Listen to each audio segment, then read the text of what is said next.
একজন ব্যক্তি 10টা বছর বিয়ে করছে, কোনো ছেলে হয় না, কোনো মেয়ে হয় না। কয় বছর? ডাক্তার কবিরাজ সব দেখানো শেষ, কোনো বাচ্চা আসার সম্ভাবনা। ডাক্তার বলছে ঘরে কোনো বংশ আসবে না, কবিরাজ বলছে বংশ আসবে না। চোখের পানি ছেড়ে কান্দে, আল্লাহ আমার যদি কোনো বংশ না আসে, কোনো ছেলে যদি কোনো মেয়ে না হয়, ও আমার মালিক, কে আমারে জানাজা দিব, কে আমারে দাফন করাইব, কে আমার জন্য দোয়া করবে? চোখের পানিগুলো ছাড়তে লাগলেন, কাঁদতে কাঁদতে চলে গেলেন হযরত মূসা আলাইহিস সালামের কদমের মধ্যে। জোরে বলেন মারহাবা। কার কাছে? মূসা আলাইহিস সালামের কাছে যায় বলে, আল্লাহর নবী গো, আমি আপনার কদমের মধ্যে আছি, আমাদের জন্য দোয়া করেন। আল্লাহ জনগ আমাদের একটা বাচ্চা দেয়, ছেলে হোক আর মেয়ে হোক, যেটা আছে সেটাই খুশি, যেন একটা বাচ্চা আমাদের দেয়। মুসা নবী হাত উঠায় দিছে আল্লাহর দরবারে, আল্লাহ ও আমার আল্লাহ, এই ঘরের মধ্যে একটা সন্তান দাও, একটা ছেলে দাও। আল্লাহ কয় সম্ভব মুসা, হাত নামা না। ওই ঘরের মধ্যে মেয়ের গর্ভেও কোনো সন্তান নাই, ছেলের গর্ভেও কোনো সন্তান নাই, কারণ ছেলের ঔরস থেকে কোনো সন্তান আছে সম্ভাবনা নাই। তুমি হাতটা নামায় না, আমি আল্লাহ ঘরে কোনো ফল ফুল দিতে পারবো না। মুসা নবী কয়, বাবা আমার কাছে চাইছো বিদ্যা, ছেলে মেয়ে তো সম্ভব না দেওয়া। কেন? বলে আল্লাহর কাছে চাইলাম, আল্লাহর সাথে তো কথা হয়েছে 450 বার। কয়বার? জিবরিল আমিন আগমন করতে 450 বার হযরত মূসা আলাইহিস সালামের কাছে। আমিন বলেন, আমিন বলেন। কয়বার? 450 বার। আমার বাজারেরা একবার জিবরিল আমিন জানাই দিয়ে কিছু হবে না, যাও চলে যাও। আমার মুসলমান বাবারা, মূসা আলাইহিস সালামের কাছ থেকে যখন নিরাশ হয়ে গেলেন, চোখের পানি ছেড়ে কাঁদতে বলি,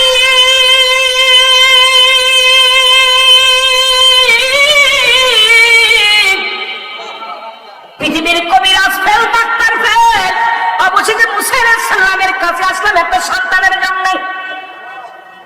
কিসের জন্য? এটাও ফেল। কি করি, তুমি কিছু দিবা না আমারে? কাঁদতে কাঁদতে রওনা হয়ে গেল। মূসা আলাইহিস সালাম ফেরত আসলেন মূসা আলাইহিস সালামের কদম থেকে। প্রত্যেক যখন স্বামী স্ত্রী ফিরে আসলেন, আশা পরে মুসলমান, ওই বছরে এক ছেলে, দ্বিতীয় বছরে আর এক ছেলে, তৃতীয় বছরে আর এক ছেলে। জোরে বলেন মারহাবা। 3 বছরে 3টা পোলা। কয়টা পোলা? কয়টা দিন? 3টা পোলা। লোকজন কয় মূসা একটা ভণ্ড, মূসা একটা মিথ্যুক, ওরে নবী বলে মানা যাবে না। উনি বলছে এই জামানার নবী, উনি বলছে ঘরে কোনো বাচ্চা আসবে না। এখন দেখি একটা নয়, 2টি নয়, 3টা বাচ্চা। আল্লাহু আকবার বলেন। মূসা নবী মিথ্যুক, মূসা নবীরে মানা যাবে না। মূসার কাছে খবর আসলো, নবী মূসা, তুমি কেমন নবী গো? তুমি নাকি আল্লাহর সাথে কথা কও? তুমি মিথ্যুক, তুমি বলছো এই ঘরে কোনো সন্তান আসবে না। এখন দেখি পরপর 3টা ছেলে। কয়টা? তুমি মিথ্যুক না তোমার আল্লাহ মিথ্যুক? নাউজুবিল্লাহ। আর মূসা নবী একটু তুতলা মানুষ, রাগী মানুষ, সব নবীর চাইতে একটু ব্যতিক্রম ছিল, খুব রাগান্বিত। দাঁড়া, আমার সরবাত পার বানানো দিছে আল্লাহ। চলে গেছে একদম পাহাড়ের কর্নারে, ডাকতে পারে আমার আল্লাহ, তুমি আমারে আমার কমের লোকদের কাছে বাটপার বানাইলা, সিনার বানাইলা, মৃত্যু বানাইলা। তুমি কি আমার সর বানাইয়া খুশি হয়েছো? বাটপার বানাইয়া খুশি হয়েছো? তুমি বলছো ছেলে নাই, তুমি বলছো মেয়ে নাই, ওই থেকে 3 গাছ লাগে কাউকে চাই। চলে গেলে চিল্লায় বলো আল্লাহু আকবার। এই মাওলা তোমার ধরতে যাইয়া পড়ে গেছি ভীষণ দায়, আল্লাহ তোমায় খুঁজতে যাইয়া পড়ে গেছি ভীষণ দায়। তুমি মানুষ দিয়া মানুষ বানাও, মানুষ দিয়া মানুষ বানাও, তুমি থাকো কোন জায়গায়, আল্লাহ তোমায় খুঁজতে যাইয়া।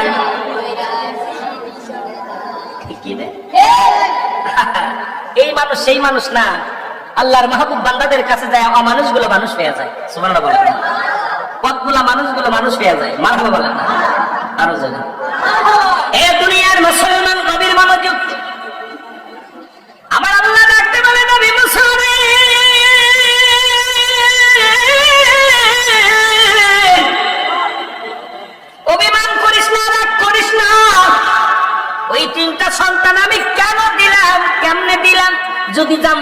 দাও। তাহলে বেলা ডুবার আগে সূর্যাস্ত হয়েছে, সূর্যাস্ত যাওয়ার আগে ও মুসা তুমি আমার জন্য একটু মানুষের গোশত নিয়ে হাজির হয়ে যাও। জোরে জোরে চিল্লায় বলা যাবে না মারহাবা। কিসের গোশত? জোরে বলেন কিসের গোশত? মানুষের গোশত। মুসা নবী কয় আল্লাহ মানুষের গোশত আপনি খাইবেন, আমি গোশত খাবো, মানুষের গোশত নিয়ে আসুন।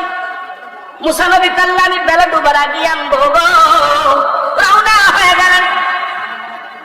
ভাই একটু গোশত দিবেন,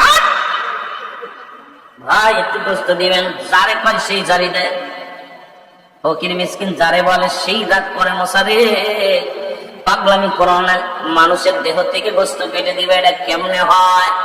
আল্লাহ খাইতে চাইছে দাও, আল্লাহ চাইছে দাও। মুসারে তুমি কি পাগলামি করো, গোশত দেওয়া সম্ভব নয়। মুসা নবী বেলা ডুবে ডুবে যাবে এমন একটা ভাব। এক পাগল এসে বলে মুসারে তুমি এত মন খারাপ করে বসে আছো কেন? তোমার মনে কিসের চিন্তা, তোমার কিসের গবেষণা করো? মুসা নবী ডাকতে বলে পাগল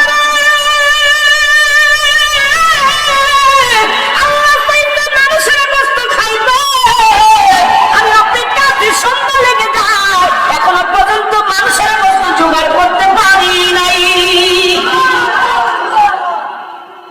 পাগল কেটে বুঝতে পারো নাই? কই না। পাগলা কয় মুসা কিছু মনে না করলে আমি পাগল মানুষ, যদি আমার গোশত দেওয়া হয় তাহলে আমি গোশত দিতে পারি। সুবহানাল্লাহ বলেন। মুসা নবী কয় গোশত হলেই হলো, যেহেতু আল্লাহ চাইছে মানুষের গোশত, পাগল হলেও তো মানুষ, পাগল হলেও মানুষ। দেখেন পরীক্ষার খেলা, আজকের পরীক্ষা ঠিক একই রকম। সারাদিন বৃষ্টি পড়তেছে, পাগল গুলো আল্লাহর প্রেমে বইলা রাসূলুল্লাহর প্রেমে পড়ে এই মাটির ভিতরে কাদার ভিতরে দাঁড়িয়ে আছে, বসে আছে। মারহাবা বলেন না, আরো জোরে আরো জোরে। পাগলা বলে মুসা কোথা থেকে গোশত কেটে দিব? পাগলা কয় আমার কাছে চাকু আছে, কোথা থেকে কাটবো বলো? কয় তোমার ডানুর থেকে দাও। পাগলা নিয়ে যাতে ডানুর থেকে এক পিস গোশত কেটে দিল। মুসা নবী পায়া বড় খুশি হয়ে গেলেন। তাই আল্লাহ আজকে আমি সব সংবাদ শুনতে পাবো, গোশত পাইছি। পাগলা যখন এবার মুসা নবী চলে যেতে চায়, পাগলা ডাক দেয় দাঁড়াও, এরে আমার আল্লাহ গোশত খাইতে চাইছে, আমি বাম ডান দিকে দিলাম গোশত, বাম দিক থেকেও দিতে চাই। কারণ যদি আমার আল্লাহ বলে বাম উরতের গোশত ভালো, ডান উরত নয়, এবার আমার আর এক পিস কেটে দিলেন। পাগলা দুই উরত থেকে 2 পিস গোশত কেটে দিয়ে বলে নিয়ে যাও, এটা দিলাম, তুমি তোমার আল্লাহর কাছে নিয়ে যাও। এর গোশত নিয়ে মুসা নবী ডাকতে বলে আমার মালিক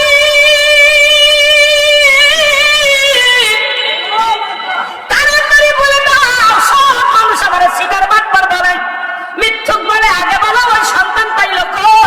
সন্তানটা এখন পাইলো কই? আগে বলো। আল্লাহকে গোশত আনছেন? কয় আনছি। এই নাও গোশত পাইলা কই? সুবহানাল্লাহ বলেন। এ মুসা আগে বলো গোশত পাইলা কই? মুসা নবী আল্লাহ পাগল দিছে, পাগলে দিছে। আমার আল্লাহ কয় মুসা রে পাগলের গোশত নিয়ে আইছে, তোমার গায়ে কি কোনো গোশত ছিল না? আমি আল্লাহ গোশত চাইলাম তোমার কাছে, পাগলের গোশত না, তোমার কি গায়ে কোনো গোশত ছিল না? মুসা আলাইহিস সালাম মাথা নত করে দাঁড়ায় আছে। আমার আল্লাহ কয় মুসা রে যে পাগলের গোশত দান করেছে আমারে দিছে, ওই পাগল যখন ওই মহিলার জন্য পাতি করেছিল, ওই পাগল যখন আমার দরবারে হাত উঠায় চোখের পানি ছেড়ে দিছিল, আমি আল্লাহ এই পাগলের হাতটা ফিরাইতে পারি না। ওই পাগলের ফরিয়াদ আমি কবুল করে নিছি, কবুল করে একটা নয় দুটি নয়, আমি আল্লাহ ওই ঘরের মধ্যে 3টা পুত্র সন্তান দান করেছি। জোরে জোরে চিল্লায়া বলা যাবে না মারহাবা। পরীক্ষা আজকে মুসলমানদের পরীক্ষা চলতেছে। আজকে ফিলিস্তিনের মুসলমান মার খায় ইসরায়েলের জানোয়ার গুলোর হাতে। ও মুসলমান বসে থাকার সময় নাই, সময় নাই। কে কোন দলের লোক দেখার বিষয় নয়। আজকে এক মুসলমান মার খায়, পরীক্ষা চলে রে মুসলমান। আজকে আমরা মনে করি আমার আরেক ভাই খাচ্ছে, আমি নয়। আজকে মার খাওয়ার জন্য প্রস্তুতি হও, জীবন দেওয়ার জন্য প্রস্তুতি হও। ও মুসলমান শুনে নাও, ইসরায়েল ছিল একটা ছোট্ট একটা দ্বীপ। এই ইসরায়েল ছিল একটা দ্বীপ, এখান থেকে মুসলমান ইসরায়েল এসলো কার কাছে? ফিলিস্তিনের কাছে। তারা বিপদগামী মানুষ হইয়া আর ফিলিস্তিনের মুসলমানদের দিলে বড় মায়া। তারা কি করলেন? তাদের কাছে খাইতে চাইলেন, খাবার ব্যবস্থা করে দিলেন, বসার ব্যবস্থা করে দিলেন, শোয়ার ব্যবস্থা করে দিলেন, জমা জমির ব্যবস্থা করে দিলেন। এমন অবস্থা করে আজকে দুনিয়ার মধ্যে সেই ফিলিস্তিনকে আঘাত করে ইসরায়েল জানোয়ারেরা। এ মুসলমান, আমার বড্ড ভয় হয়, এটা দেখে ভয় হয়। বাংলার জমিনে 11 লক্ষ রোহিঙ্গা ঢুকেছে রে মুসলমান। আমার মন বলে আমরা তাদের বসতে দিছি, খেতে দিছি, তাদের সুযোগ সুবিধা দিছি। আমার মন বলে কোন সময় যেন রোহিঙ্গার জাতিরা এই বাংলাদেশের উপরে আক্রমণ করে আমাদের উপরে ধরে, বলেন ঠিক কিনা? লেখে রাখেন আমিরুল আমিন সিদ্দিকী এত রাত্রে ওয়াজ, বেশি একটু আওয়াজ করে যায়, ওয়াজ না। ওই রোহিঙ্গার যেমন আজকে এসেছে 11 লক্ষ, দেখেন ইয়াবা বেচতেছে তারা, ট্যাবলেট, সমস্ত কিছু। এখন মাদক সেবন যত ঢুকাইতেছে ওই মিয়ানমার থেকে, এই মাদক সেবন বাংলার ছেলেদেরকে নষ্ট করার পিছনে সবচেয়ে বড় ক্ষতিকারক হলো মিয়ানমার থেকে আগত রোহিঙ্গা জাতি, যারা বলেন ঠিক কি? আমার ভয় করতেছে ফিলিস্তিনের মতো, কারণ আমরা কোরআন মানছি। সূরা তাওবার মধ্যে 6 নম্বর আয়াত, কত নম্বর আয়াত? 6 নম্বর আয়াত। আল্লাহ নিজে বলে, হাবিব আপনার কদমের মধ্যে যদি কোনো অমুসলিম যায় সর্বপ্রথম বসতে দেন, সাহায্য চাইলে সাহায্য দেন, নিরাপত্তা চাইলে নিরাপত্তা দেন, নিরাপদ স্থানে পৌঁছে দিলে পৌঁছাই দেন। সুতরাং আমরা মানবিক দৃষ্টিতে আজকে রোহিঙ্গাদের জায়গা দিছি। আজকে আমার দেশের সরকারি দল, বিরোধী দল, যারা জ্ঞানী গুণী আছেন, সবার কাছে আমার একটা দাবি, অতি ফাঁস করে এদেরকে বাংলা থেকে আগে বিতাড়িত করতে হবে, নাই আমাদের অবস্থা ওই ফিলিস্তিনের মতো হবে। যারা বলেন ঠিক কিনা? আমি ছোট মানুষ বলে যাই, ভালো করে শুনে রাখেন। কারণ ইসরায়েলরা এদের কোন গোত্র, সামান্য ছোট্ট একটা গোত্র নিয়ে ওরা বছরে বছরে বংশ বৃদ্ধি করছে। আজকে রোহিঙ্গারা প্রতি বছরে 1 থেকে 1.5 লক্ষ সন্তান নিচ্ছে। 1 থেকে 1.5 লক্ষ সন্তান প্রতি মাসে মাসে তাদের সন্তান বৃদ্ধি হচ্ছে। তারা চাচ্ছে পুরো বাংলাদেশটা তারা গ্রাস করতে। তাদেরকে আমরা এরকম একদিন ওই যে রাসূল পাক সাল্লাল্লাহু আলাইহি সাল্লামকে হত্যা করার জন্য হযরত উমর ফারুক যেমন খোলা তরবারি নিয়ে আসলেন, তরবারি সাহাবীরা, ইয়া রাসূলুল্লাহ, ইয়া হাবিবাল্লাহ, হযরত উমর ফারুক আপনাকে তরবারি নিয়ে আসছে হত্যা করার জন্য। নবীজি বলতেছে, আমি তো উমরকে কোনো সাহায্য করি নাই, কেন সে আমাকে মারতে আসবে? আমি তো কোনো উপকার করি নাই, সে তো আমাকে মারতে আসতে পারে না। সুতরাং আজকে যে উপকার করবে তার ক্ষতি করবে, তার প্রমাণ আজকে আমরা পাইতেছি ফিলিস্তিনের আজকে মুসলমান আজকে ইসরায়েলকে জায়গা দিল, শোয়ার জায়গা, বসার জায়গা, খাওয়ার জায়গা। আজকে তাদেরই আজকে শাহাদাতের পেয়ালা পান করতে হচ্ছে, তাদের গায়ের রক্ত ছড়তেছে, হাসপাতাল মসজিদে বোমা, হাসপাতালে বোমা, তাদের গায়ের রক্তগুলো জমিনের মধ্যে ছড়িয়ে পড়তেছে। এর সেইতে কষ্ট থাকতে পারে না। আমার মন বলে বাংলাদেশের মধ্যে এমন একটি ইতিহাস ওরাও ঘটাবে, যেটা বাংলার জমিনকে ওরাও রক্তাক্ত করতে চায়। যেটা বলেন ঠিক কিনা? মানেন আর না মানেন দেখার বিষয় না। আমি যেহেতু মাইক পেয়েছি সামনে, একটু বলে দিলাম যে আমাদের সতর্ক থাকার দরকার আছে কিনা। জেনে বলেন আছে কিনা, আরো জেনে বলেন আছে কিনা। মহব্বতের সঙ্গে জিকির করলাম, আরো জোরে ওই যে মোনার মনের বেদন, আয় হায় বুঝাইলে কেউ বোঝে না, আইরে শোনাইলে কেউ শোনে না, বাবা শোনাইলে কেউ অগ শোনেন সঙ্গে মদিনা লা ইলাহা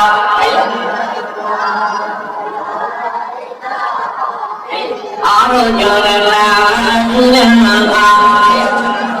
এ দুনিয়ার মুসলমান,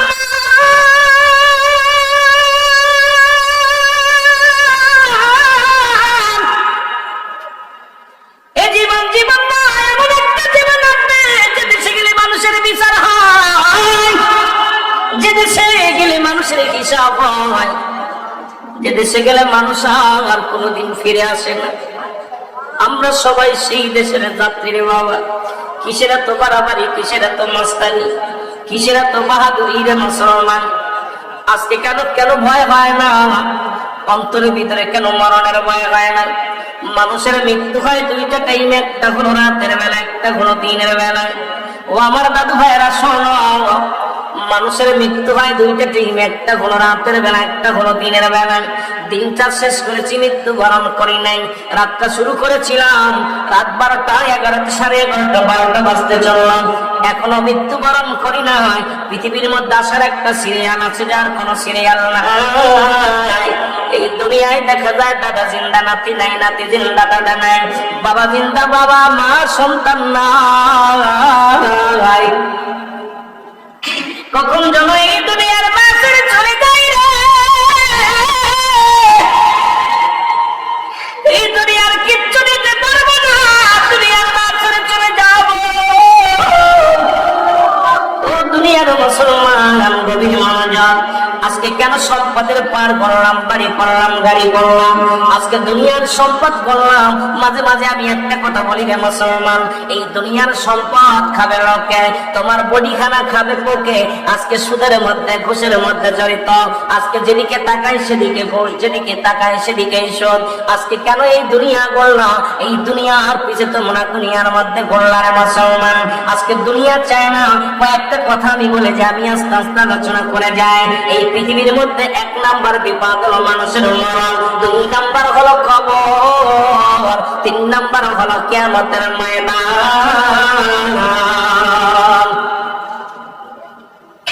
এই দুনিয়ার মুসলমান,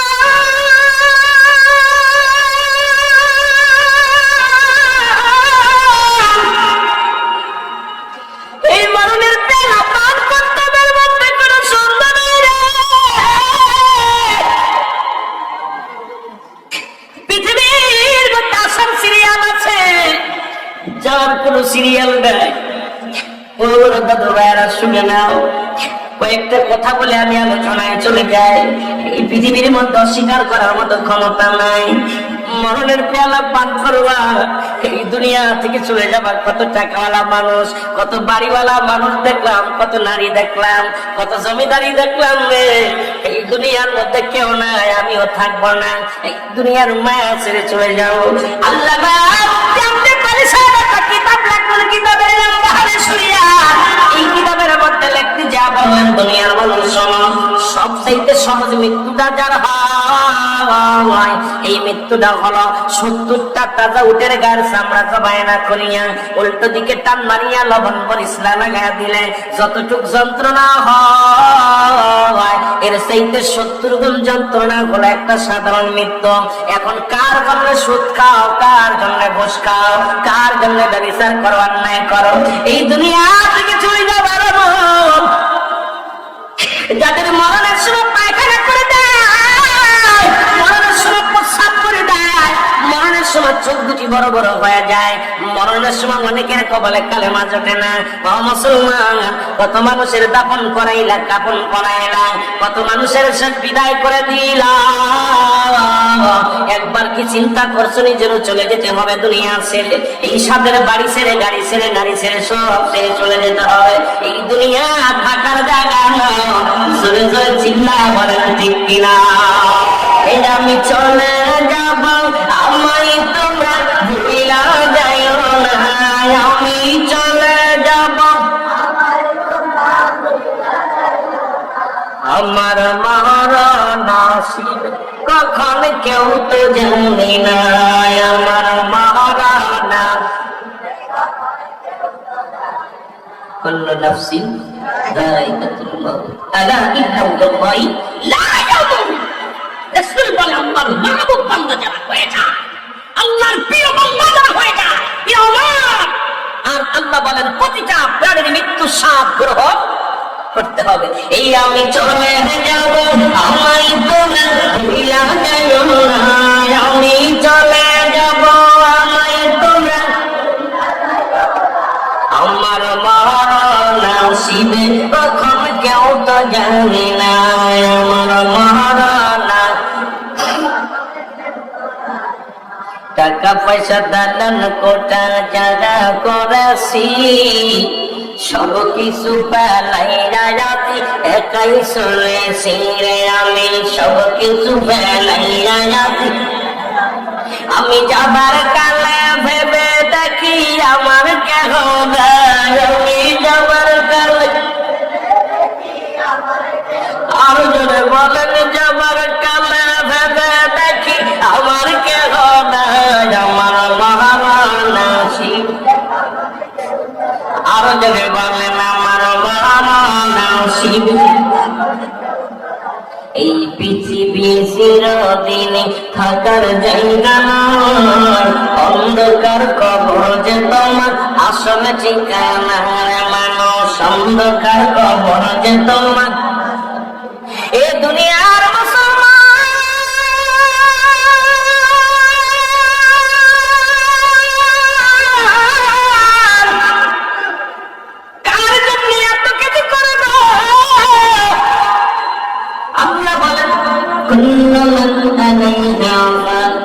সব কিছু শেষ করে দিবে আমার আল্লাহ। জোরে জোরে চিল্লায় আমার আল্লাহ। এই জমিনটা আমার আল্লাহ রাখবে না, এই জমিনের মাটি গুলো পুড়ে হবে তামা। আজকে এই মাটির জন্য কত মামলা দিলাম কত জনের বিরুদ্ধে, এই জমি দখল করার জন্য, দোকান বাড়ি দখল করার জন্য কত মানুষের মাথায় বাড়ি মারলাম, কত মানুষের কষ্ট দিলাম। আজকে চাকরি ঘুষ দিয়া চাকরি নিলাম, একটা কলম দিয়া দুনিয়ার মুসলমান সব জায়গা ঘুষ আর ঘুষ, সুদ আর সুদ। আজকে জিনা ব্যভিচার অন্যায়, এই দুনিয়ার ক্ষণিকের জন্মের মুসলমান এই দুদিনের জিন্দেগির জন্য কত সুদ খাইলা, ঘুষ খাইলা, দেহটারে বললো হাজার হাজার বন্ধুদের মধ্যে যেমন একটু সোনা দিলে দুধটা নষ্ট হয়ে যায়। সারা জীবন বন্দেগি করলা, কপাল ছুঁড়ে ফেললা, হারাম ঢুকায় দিলা। আজকে হারামের মধ্যে মুসলমান। আল্লাহ বলে দুনিয়ার মুসলমান চিনে নাও, আমার আল্লাহ কয় বান্দার এই জমিনটা আমি রাখবো না, এই জমিনটা আমি চূর্ণ বিচ্ছিন্ন করে দিব, এই জমিনের পানিগুলো আমি আল্লাহ পুরায়া ছাই বানায়া দিব। আজকে যত পানি আকাশ থেকে আসছে, জমিনের মধ্যে যত পানি, পদ্মা মেঘনা যমুনা যত পানি আছে রে মুসলমান, পৃথিবীর মধ্যে 2 ভাগ 3 ভাগ পানি, 1 ভাগ হলো মাটি। এই 3 ভাগ পানি পুড়ে হবে ছাই রে মুসলমান, 1 ভাগ মাটি আছে যা পুড়ে হবে তামা। এই পৃথিবীর মধ্যে কিচ্ছু বলতে কিচ্ছু যেদিন আমার আল্লাহ রাখবে না, ও মুসলমান শুনে নাও, আমার আল্লাহ কয় বান্দারে সেদিন থাকবো আমি। এই জন্য আমরা আল্লাহর গোলামি করব,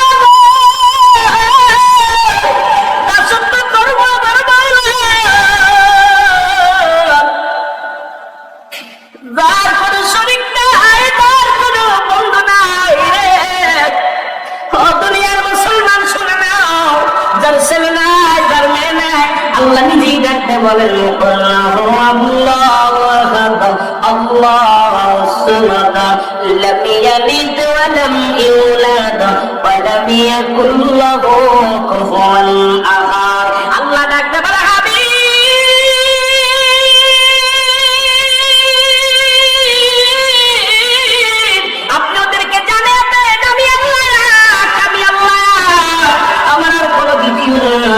এই পৃথিবীর মধ্যে কাউকে জন্ম দিই নাই, কারো থেকে জন্ম নিই নাই, আর আসমান জমিনের মধ্যে আমার সমতুল্য সমকক্ষ কেউ নাই। জোরে বলেন ঠিক কিনা, আর একটু জোরে জোরে চিল্লায় বলেন ঠিক কিনা। আমার তো নবী বিহারে বলতে কেহ নাই জগতে, আমার আপন বলতে একটু মহব্বতে বলেন আমার দয়াল নবী বিহারে বলতে, ও নবী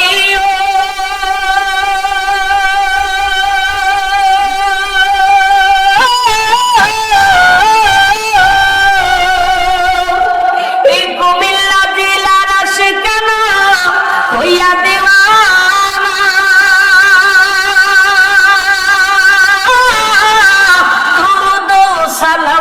পাঠাই সোনার মদিনা, তো সালাম পাঠাই সোনার মদিনা, আমার দয়াল নবী বিহারে আপন বলতে। চোখের পানি ফেলেন বাবা, বিফলে যাবেন। চোখের পানি যদি ফেলতে পারেন, এই চোখ দুটি আল্লাহ জাহান্নামে দিবে না রে মুসলমান। আজকে সুন্নি বইয়া দাবি করলাম, নামাজ নাই, রোজা নাই, নবীর প্রেম নাই, ও বাবু ভাইরা চোখের পানি ফেলে চোখের পানি ছেড়ে কান্দেন আর বলেন আমার দয়াল নবী বিহারে আপন বলতে কেহ নাই জগতে, আমার আপন বলতে। ও নবী ও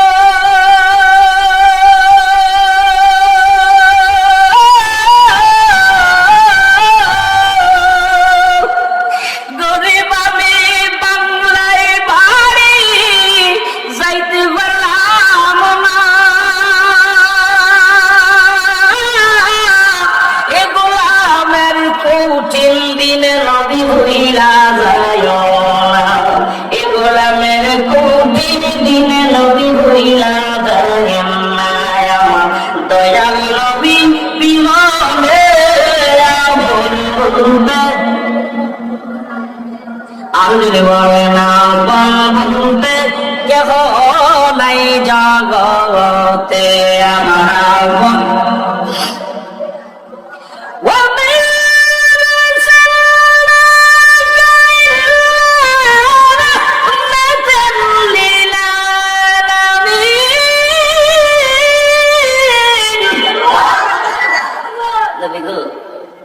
আপনি এমন একজন প্রিয় নবী, রাহমাতাল লিল আলামিন। আল্লাহ হলেন রব্বুল আলামিন, আপনি রাহমাতাল লিল আলামিন। আমরা আপনার আদরের উম্মত, আর প্রার্থনা করি, দরখাস্ত করি নবী গো, আপনি বিনা আমার কেউ নাই। এই আশিকের দেখার কেউ নাই, আশিকের ব্যথা বোঝার মতো কেউ নাই। এই দুনিয়ার মধ্যে আপনি বিনা আমরা বড় এতিম।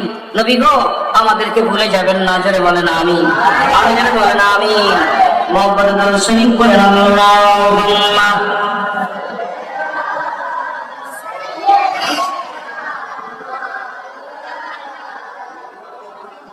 وعلى آله سيدنا।